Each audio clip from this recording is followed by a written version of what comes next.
Bonjour, aujourd'hui je vais vous présenter Louis the Frenchy dans son état actuel, alors qu'il n'est pas totalement terminé, mais c'est quand même bien avancé. On va pouvoir regarder ensemble où ça en est.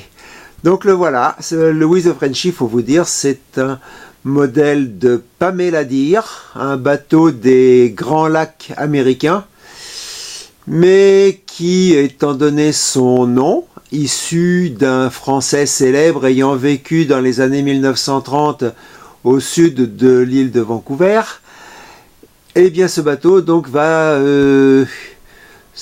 être censé avoir navigué dans les parages du sud de l'île de Vancouver, c'est-à-dire le détroit Juan de Fuca, le Puget Sound, les environs de Port Alberni, etc. Voilà, nous verrons tout à l'heure ce que ça représente. Voilà le bateau. Et donc, le voilà dans son état actuel, vu de l'extérieur. On va essayer de faire un petit peu le tour. Hein. Alors d'abord un petit tour comme ça sur la timonerie. D'ailleurs, profitons-en. Par la fenêtre de la timonerie, nous pouvons voir précisément ce que je vous disais à l'instant. La carte marine qui est fixée sur la cloison du fond et qui représente le Puget Sound et le Port Alberni, le détroit de Port Alberni. Voilà. À l'avant, nous voyons la balise Argos, c'est-à-dire que si le bateau venait à couler, eh bien, ce petit flotteur part vers la surface, le cordon se déroule, et cela nous situe l'emplacement de l'épave et nous permet de la repêcher. Voilà, balise Argos style 1930. Bon, la cabine, nous verrons le détail tout à l'heure. Faisons le tour d'abord. Nous voyons en haut du mât le fanion du RVYC, Royal Vancouver Yacht Club. Et le drapeau français de complaisance qui est placé un tout petit peu plus bas, puisque le pavillon de club doit être placé le plus haut sur le bateau. La cheminée, la petite échelle d'accès au toit pour pouvoir accéder à l'annexe, qui se trouve être un canoë, style canoë canadien, pourquoi pas, puisque ce bateau est un bateau de plaisance, eh bien l'annexe est un bateau de plaisance également, voilà. Le salon en dessous, le salon, la porte arrière du salon, et le système d'hélice, gouvernail, etc. Bien, voyons un peu le détail. D'abord, les éclairages. Alors, la balise Argos camoufle les systèmes de commande électrique qui nous permettent d'allumer par exemple les éclairages. On voit là l'éclairage de la table à cartes. Si j'ouvre la porte,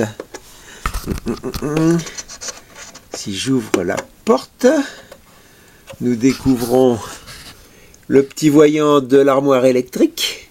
On le devine. Oh là là, il y a un mauvais contact au niveau de la lampe à table à cartes. Bon, à vérifier. Les feux de position, bâbord, tribord. Alors, éteignons la lumière, c'est pas la peine d'insister. Le projecteur, voilà, bien. Et si nous retirons le toit de la timonerie, nous pouvons voir l'intérieur de la timonerie, donc la fameuse carte qui se trouve au-dessus de la table à cartes, l'armoire à pavillon, et vers l'avant, nous voyons les instruments de navigation, la barre bien sûr, le shotburn. Il ne faut pas oublier que c'est une machine à vapeur, donc il faut commander à la machine par l'intermédiaire d'un shotburn, le compas et un transmetteur vocal également qui permet de compléter les ordres donnés au Chatburn. Le compas, vous voyez que le compas fonctionne, il est monté sur cardan. Voilà. Bien. Intéressons-nous maintenant au salon. Si on retire le toit du salon, ma foi, hein, hop, d'une main, c'est pas ce qu'il y a de plus pratique, mais on y arrive quand même. Hop là, allez, tous les toits s'en vont, hein, on retire le toit du salon, il va rejoindre celui de la timonerie. Et voici l'intérieur du salon avec le lit art déco, hein, style 1930. Sur le lit, on voit quelques pochettes de disques. Bon, on aura l'occasion de voir ça un petit peu plus tard. Il y a des disques, oui, bon.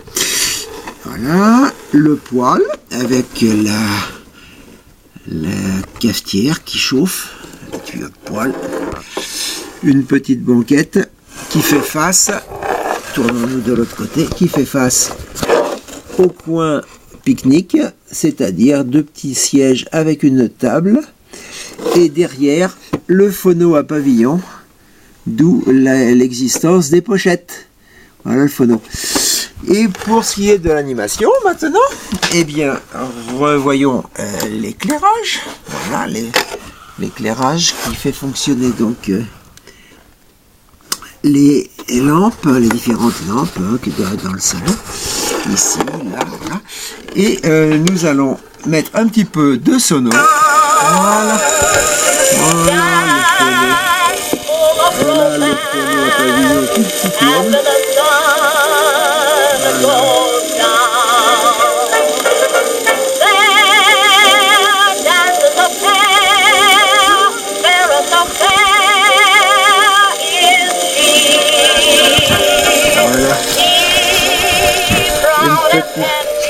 Une petite vue générale par la porte arrière.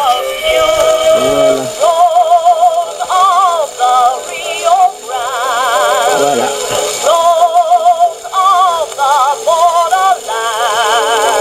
Vous remarquez, welcome on board, le paillasson à l'entrée. Et voilà. Voilà l'engin.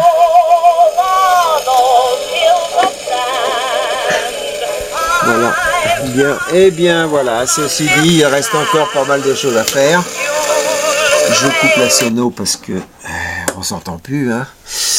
On ne s'entend plus. Bien, voilà, et bien il y a encore un certain nombre de choses à faire, c'est-à-dire la rambarde, hein, la lisse de plat-bord, et puis quelques petites choses. Le nom, le Louis the Frenchy qui est écrit simplement sur un bout de papier, là, c'est pas terrible, et qui devra être recopié ici également.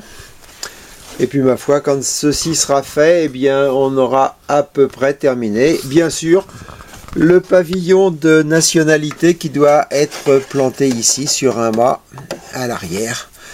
Voilà. Et bien voilà où en est le petit bateau. Et, et puis bien sûr, après il y a encore la radiocommande à installer, mais ça encore c'est du boulot, hein. À plus tard, au revoir.